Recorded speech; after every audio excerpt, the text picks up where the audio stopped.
The new Cold War can be defined in many ways, but the key word is war. Some call it a hybrid war because of its multifaceted nature.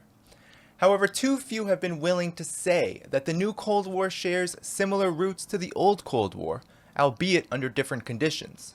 Similar to the old Cold War, the new Cold War on China is essentially a war to contain and eradicate socialism. Dissimilar to the old Cold War, the new Cold War is a response to the decline of U.S. hegemony rather than its opposite.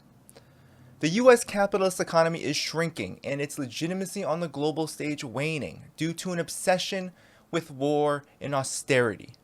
China, on the other hand, is a rising socialist country that will possess the largest economy in the world in the next 5 to 10 years.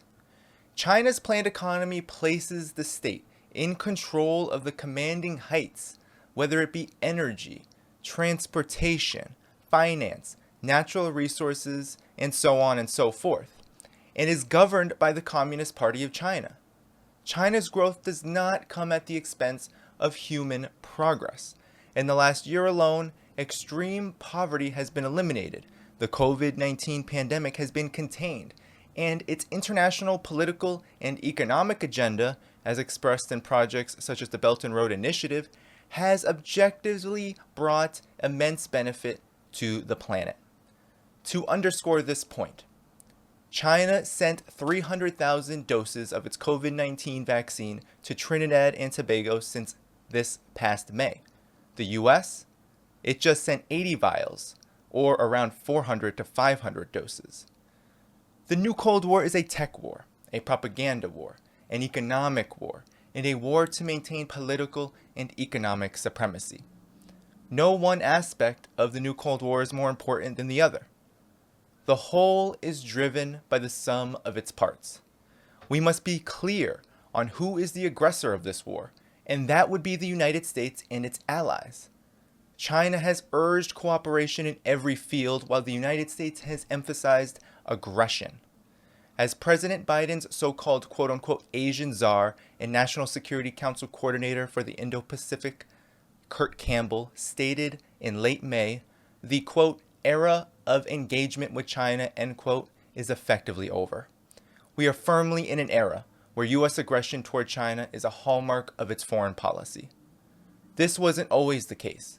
During the post-Soviet era, also called the Wild 90s in China's development, the U.S. hoped that the further introduction of the capitalist market in China would lead to its transformation into a Western-style governance model beholden to multinational corporations and U.S. financiers.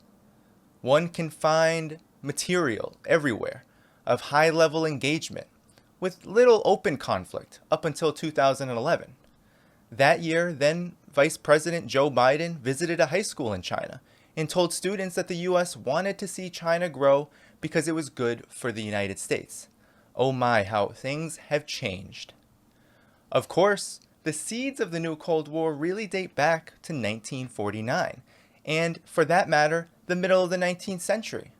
The U.S. was a participant in the brutal opium wars that threw China into what is called the Century of Humiliation. The U.S. placed brutal sanctions on China for more than 2 decades after the Revolution of 1949, effectively cutting off what was a massively underdeveloped country with a life expectancy of around 40 from the world market, and threatened the People's Republic with nuclear war. While for many years China's reform and opening up was seen as beneficial to U.S. economic interests, this didn't preclude aggression. Who can forget the U.S. bombing of the Chinese embassy in Belgrade during the NATO overthrow of the government of Yugoslavia, which killed 3 journalists on May 7, 1999? China has not forgotten, and neither should we. The new Cold War stems from historic U.S. hostilities and has grown at a rapid pace since 2011. The pivot to Asia has expanded the reach of the U.S. military in the Asia Pacific to 400 military bases, all of which are meant to threaten China and discourage regional cooperation and solidarity. The U.S. maintains sanctions on major Chinese tech corporations, as evidenced by its enforcement of the house arrest of CFO of Huawei Meng Wanzhou and the growing list of blacklisted Chinese companies. Also important are the ongoing diplomatic sanctions on the Communist Party of China established at the tail end of Trump's administration and the cultural war on U.S.-China cooperation in the fields of higher education and scientific research. But we would be remiss not to mention just how central the propaganda war is toward the new Cold War. Since the COVID-19 virus was first discovered in Wuhan, all major outlets in the United States and the West have engaged in a non-stop campaign to blame China for the pandemic. The association of China with COVID-19 was essentially the straw that broke the camel's back in the new Cold War. Coupled with non-stop disinformation and proxy activities and war focused on the issues of Hong Kong and Xinjiang, the effect of the propaganda campaign has been to turn the people of the United States and the West against China. Polls over the course of the past year indicate that more than half of the U.S.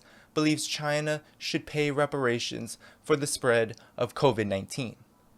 Just for some context, China right now has 3 deaths per million from COVID-19, while the U.S. has 1,821. The latest Gallup poll had 80% of Americans possessing an unfavorable view of China. The cognitive dissonance is thus very clear, and it's caused by racism.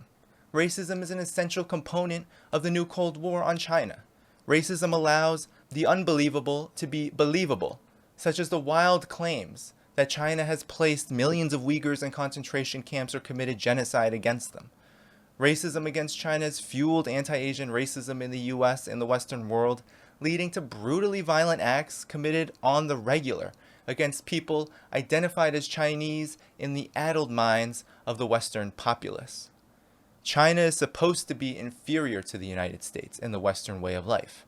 That all signs point to the opposite becoming true has meant that China must be villainized at all costs by the US ruling establishment. Our job as a peace movement is to counter this new Cold War on all fronts.